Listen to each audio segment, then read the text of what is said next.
What's up, folks? I'm Odd, by the way. I've been feeling kind of the crafty bug lately. That's why I have my glasses off at the moment, is because I wanted particularly to try and make a mask. And I looked up a few tutorials regarding like paper mache and stuff like that, and I thought that that would be a fun route to go down. I decided to follow a tutorial that like included using aluminum foil. I don't know why I lost that word. Using aluminum foil and masking tape before applying paper mache for a fitted mask. And I don't necessarily want one that fully fits my face, but I thought that that would be a good like sized base for the mask as opposed to just going right in with like a craft mask. Also, I don't currently have one, so I just felt like that'd be the best way to go about it. I also don't have petroleum jelly on me, so I thought that I would just try like for some form of lubrication, like olive oil and on my face and just wash it afterwards. So hopefully that won't do too much damage to my skin. Hopefully it'll work roughly the same. But yeah, so a hodgepodge kind of situation regarding making a homemade mask out of paper mache. I also have access to quite a bit of newspaper. So we have all of the materials somewhat needed. But at the moment I really just need to make sure that I get this on my face. So that's probably gonna look goofy, but the general idea is just to cut half of an eye hole here-ish, and this is divided into quarters. I made them on the wrong sides. I see now where they're supposed to be. Maybe perhaps like that.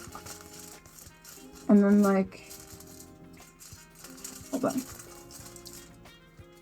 Okay, so from the center, I'm gonna make 2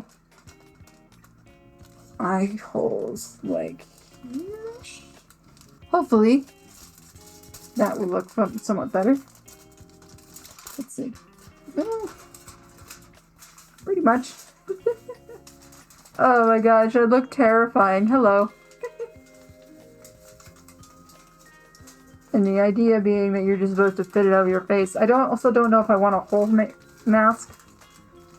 But I guess we'll cross that bridge when we come to it. I forgot to put the oil on my face. Do I stop and go back? Let's see what we do with how this works. And the idea you just sort of fit it to your face. And this is gonna look absolutely terrifying. Yes, lovely. Okay. Maybe make it like a little mouth like there.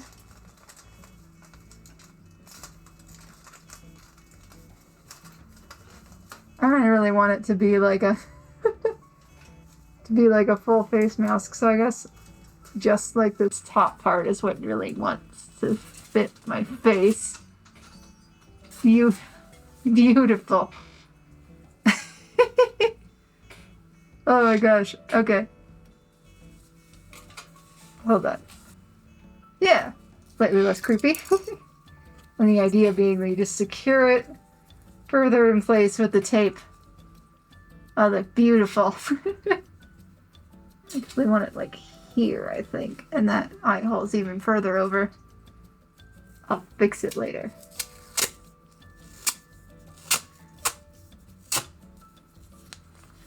Probably don't need that much. Why does it look crooked? Is it crooked? I can't tell.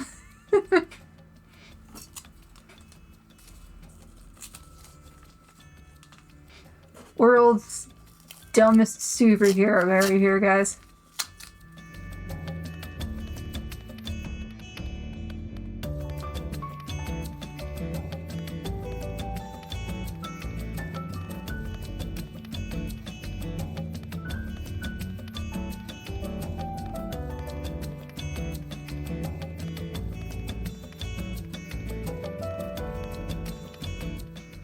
Alright. Cool. And like I said, I don't want to do like the bottom contours of my face. It's just going to be a half mask. So I don't need the whole shebang. So I think that should be a good place to start. I gotta set up the paper mache stuff. Hold the phone. Initially, I started out, before even taping the aluminum foil to my face actually, by just sketching out what I wanted the mask to look like. Mind the weird static selfie jump scare here.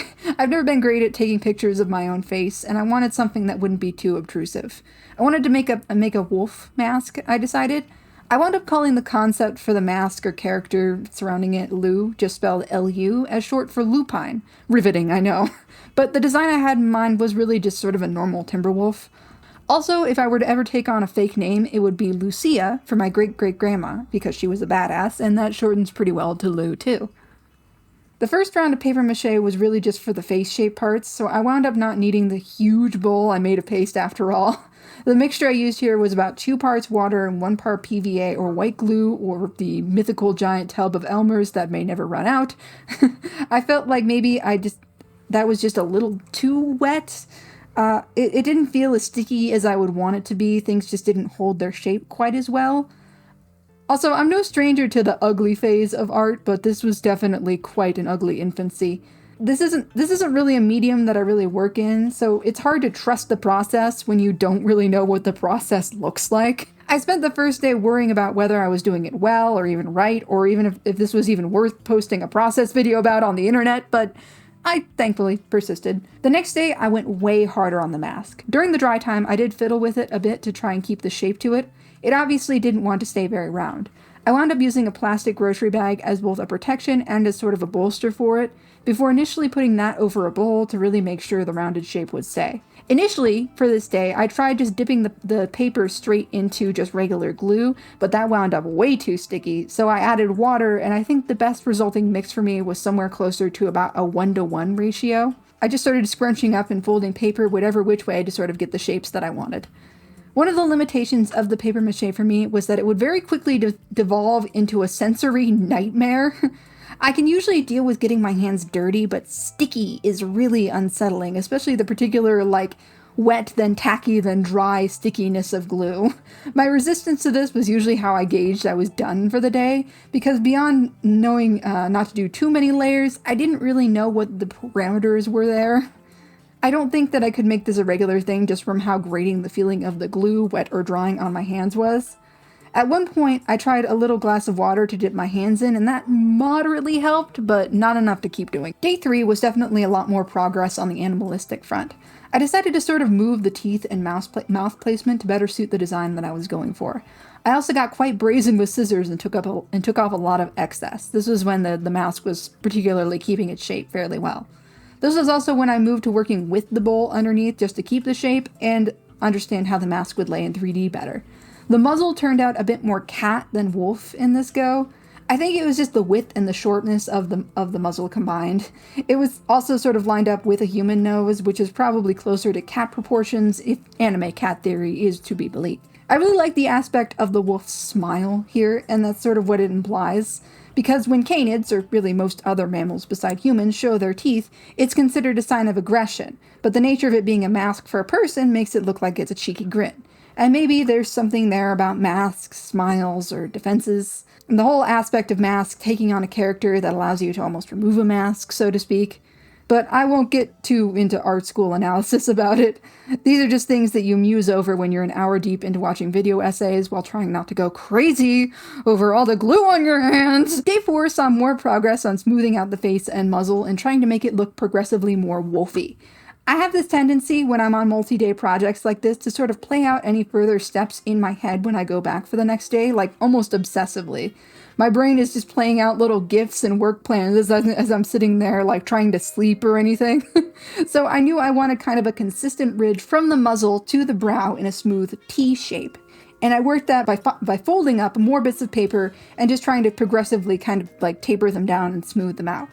As well as working with a bit more of the sides of the muzzle to give it more shape. It looked far more canid to me now, if not a little bit more rounded than my first intended concept.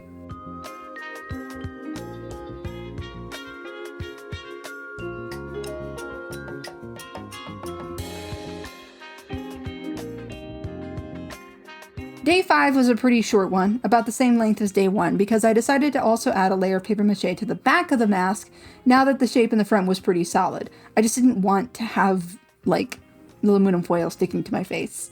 It was off camera, but also while that was drying, I decided to add an elastic band, left over from making well-intended but mostly useless cloth masks during the mandate. A lot of my other family members are prone to projects, gee, wonder where I get it from, and the things that can just be laying around the house are sometimes laughably specific. I feel like that DIY, use these common household items bit. I don't think that you'll have loose elastic playing around your house, or maybe you do. I'm not psychic. It's readily available though. I secured the band with fabric glue and more paper mache. It holds fairly well, but it might be kind of a temporary measure, I'm not sure. Day 6 was detail day, and by details, I mean basically a whole new layer of work on the mask. I finally found a way to better straighten out the scissor bite, which was bothering me for a while. The details are a bit hard to see on camera while I'm still working on the mask, but the teeth were just sort of off. I was able to scoot over the bottom fang on the right, that would be the left side of my face, so that it aligned better with the other side.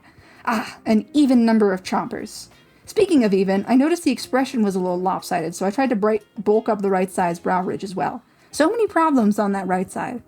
I also added a more detailed nose and more shape to the ears. After that, it was just one more night of drying and finally on to paint. And paint time! This was, by comparison, the fastest part of the process because waiting for the paint to dry took like 30 minutes to an hour compared to the overnight dry time for the sculpture. I covered the front and back in white paint just for the solid base and consistency, and then found I was running dangerously low on white paint. I wound up having to commandeer some old craft paint from elsewhere to actually mix the colors. I think it was actually a bit more matte than the other acrylics, so the textures on the lighter colors came out interesting. I also had to mix one tube with water because it was just chunks. Me? Unprepared? Never. Nonetheless, I work pretty well with what I have. First, I blocked out all the colors, fairly messily actually, then cleaned all of those up. For the furry bits, I went over some areas with kind of a dry brush of a darker color for a bit more of a detailed look. I found that a lot of my errors in the paper mache were kind of visible with the paint on, but the sort of weathered look to the paint job makes it look a little bit more intentional. It looks kind of like it's made out of wood. I think the placement of the teeth made it start to look like an Oni mask too, the ones made to resemble the Japanese demon with the giant teeth and the same name. That was kind of part of my inspiration along with the masquerade mask, so I'm happy with that effect. I also poked some holes below the nose, although they didn't quite line up with the nose, it offers some ventilation, I guess.